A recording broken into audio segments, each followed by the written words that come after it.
ఓం శ్రీరామ రామ రఘునందన రామ రామ శ్రీరామ రామ భరతాగ్రజ రామ రామ శ్రీరామ రామ రణకర్కశ రామ రామ శ్రీరామ రామ శరణం రామ రామ.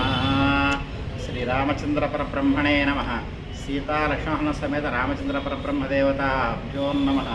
ఓం ఖమ్మం పర్ణశాలలో వేయించేసి ఉన్నటువంటి శ్రీ సీతాలక్ష్మణ సమేత రామచంద్ర పరబ్రహ్మదేవ స్వామివారి యొక్క పాద సన్నిధిలో వేయించేసి ఉన్నటువంటి గోదాసహిత శ్రీకృష్ణ పరమాత్మకు విశేషంగా ఈ యొక్క ధనుర్మాస ఉత్సవములు నెల రోజులు కూడా ఎంతో వైభవపేతముగా జరిగాయి.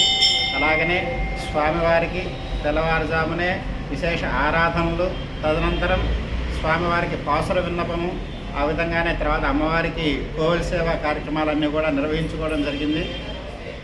ఈ యొక్క స్వామివారిది భోగి కార్యక్రమం రోజున అమ్మవారు ఈ నెల రోజులు కూడా ఎంతో వైభవపేతంగా చేసిన వ్రతం యొక్క ఫలితముగా స్వామివారిని చేరుకోవడానికి ఎంతో తాపత్రయంతో విశేషంగా ఆచరించినటువంటి ఆ యొక్క వ్రతమును ధనుర్మాస వ్రతం అని చెప్పి విశేషంగా పిలుస్తూ ఉంటారు. ఆ యొక్క వ్రతం యొక్క సందర్భముగా చివరి రోజు అయినటువంటి భోగి రోజున అమ్మవారు స్వామివారిలో కలిసి ఐక్యమైపోవడం చేత ఆ రోజున స్వామివారికి అమ్మవారికి కూడా విశేషమైనటువంటి కళ్యాణ ఉత్సవాలు నిర్వహింపబడుతూ ఉంటాయి.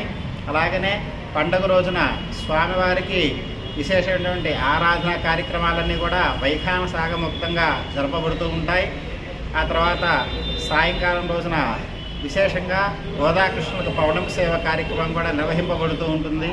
ఈ యొక్క సూర్యుడు మన యొక్క ఒక రాశి నుండి ఇంకొక రాశిలోకి మారేటాన్ని సంక్రాంతి అంటారు. అలాగనే ఇప్పుడు ధనుస్సంక్రమణ అయిపోయి మకర రాశిలోకి స్వామివారు ప్రవేశిస్తూ ఉండటం చేత విశేషంగా ఈ యొక్క మకర సంక్రాంతి ఉత్సవాలు జరుగుతూ ఉంటాయి. అదేవిధంగా ఈ కాలంలో రైతులందరికీ కూడా పల్లె పంటల్లో కూడా గ్రామాల్లో కూడా అందరికీ కూడా విశేషంగా ధనధాన్య సమృద్ధి కలిగి ఉంటారు.